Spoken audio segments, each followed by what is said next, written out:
Hello everyone, welcome back to Speaking Spurs and me, Kieran, talking all things Tottenham. Today we're just going to have a quick chat about some possible incoming players. Hopefully they get over the line today and one tomorrow.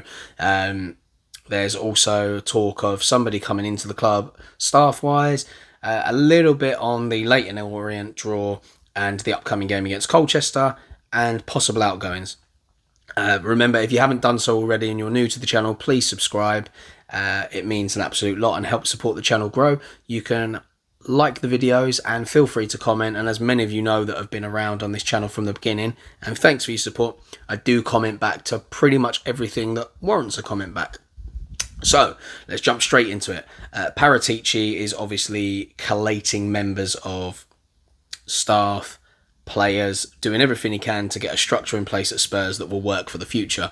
Now, the newest member of staff to come in should be Chris Perkins. Now, he's coming from Everton, who obviously, in terms of league position, are kind of a rival of ours at the moment, floating around the same areas that we are in the last couple of seasons. So Chris Perkins to come from them. He will come in as our new head of emerging talent. He's only been at Everton for a year. They got him from Derby in 2020, which is where he really made his name. Very good at spotting talent, working with youngsters. So this will really help. Paratici's obviously got great connections.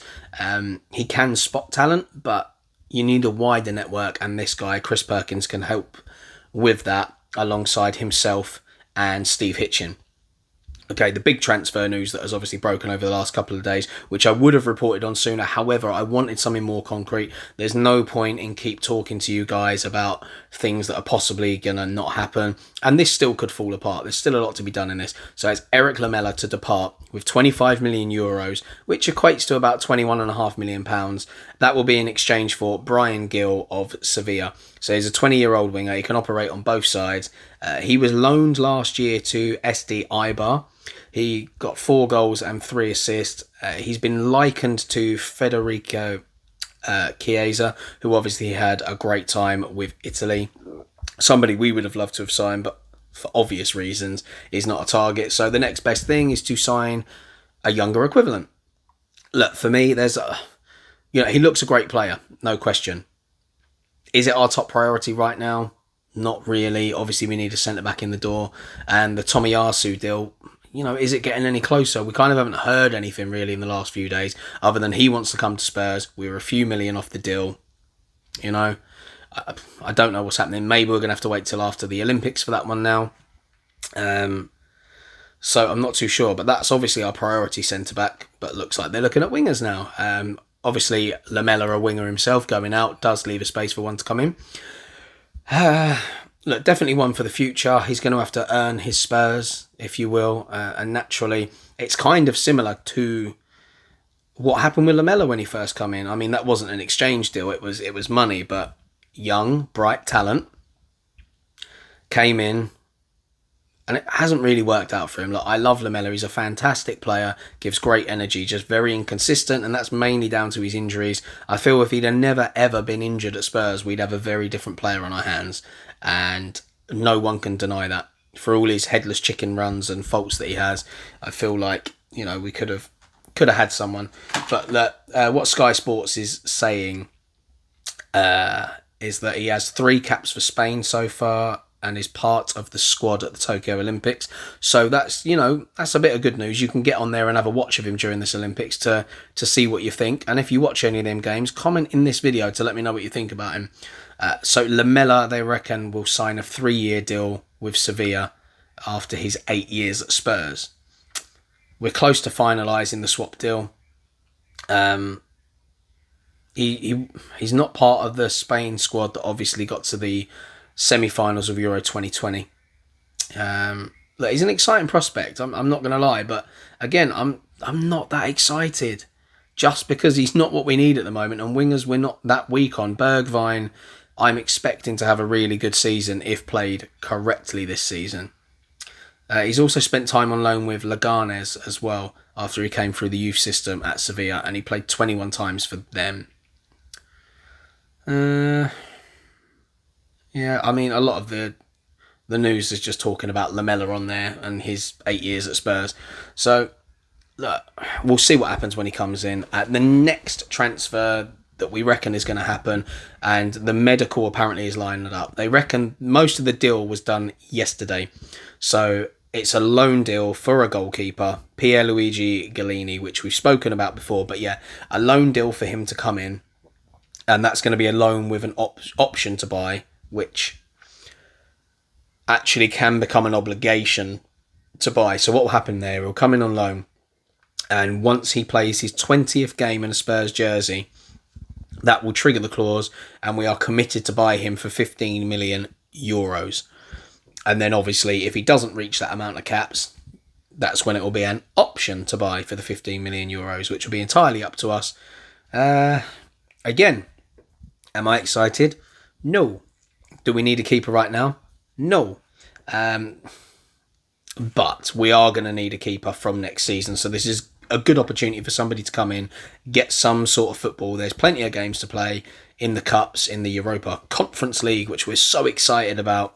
I know you are. You're bursting at the seams, guys. Look, it will be a great thing to see some of our youngsters, and we've got a lot of young talent to come through. And if we do get this Gil deal over the line, it will be a good option for him to play plenty of minutes. And I'd assume we go quite far in the competition. There are some good teams in and around it, but yeah, the Gollini one, I think we'll see Lloris play the majority of games over the season. Gollini in the cup games. I don't really know what this means for Joe Hart. There's been talk that he could possibly be sold, because I don't think he's going to want to drop down to third choice. He's been second and third choice at a lot of clubs in recent times, so we'll see what happens there. Look, he looks a very good goalkeeper, though. In terms of outgoing players, there was a report about Winks going the other day. He obviously played in the last preseason friendly. We'll have to wait till the guys come back from the Euros to find out more about who is in Nuno's plans, because obviously you got to thicken out the squad. You can't just send the youngsters out there to play all these games, because the other guys need to get their fitness up, and if a deal doesn't go over the line for some of these players, they're going to be stuck at Spurs anyway, so give them the minutes. But the other players we're possibly looking at offers for is Eric Dyer, Davinson Sanchez, and the surprise one, I mean, this is from a Nuno perspective, Matt Doherty, a player that was great under him, obviously in the right system, has been shaky for us, but again, because of the system we play. So that one's a bit of a shock. Obviously, Tomiyasu, if he comes in, he can play at right back, but I would rather him play at centre back. Tanganga can also operate at right back, and we've still not heard a lot about the Aurier situation. He's been told he can leave. He's been told to look for a new club, but we haven't heard anything. He's not gone out the door. So yeah, they're the possible outgoings. And then let's just move quickly on to the game tonight. That's against Colchester. That is an away game, 7:45 kickoff UK time. And as usual, guys, if you want to watch that game, first of all, make sure that you're watching it at the right time. So if you're in the UK, 7:45. If you're in any other country, please check your local time for that game. Now, I know in the last game against Leyton Orient, I saw a lot of reports on Facebook of people struggling to get into the game on Spurs TV. Now, if you haven't done so already, sign up. Don't wait until just before the game to sign up and then sign in. Get yourself signed up to Spurs TV first. Do it before the game, and then get on there and watch it. I didn't have any problems throughout the game. There was a bit of lag a couple of times, but for the majority of it, it ran really smoothly. So I think those problems were down to people trying to get on at the last minute. So make sure you're all signed up and sorted. As for the Leyton Orient game, the 1-1, you could tell it was a pre-season game. You can tell it was more of a run out for our players. And I actually liked the fact that we played Leyton Orient and it was the third game they'd played. You could tell their fitness levels had picked up. And what happened in that game, it made it more of an even battle, because their fitness levels are closer to where they need to be. Ours are just starting, really. They'd had, 10 days pre-season leading up to that. So you could tell that it was our first game.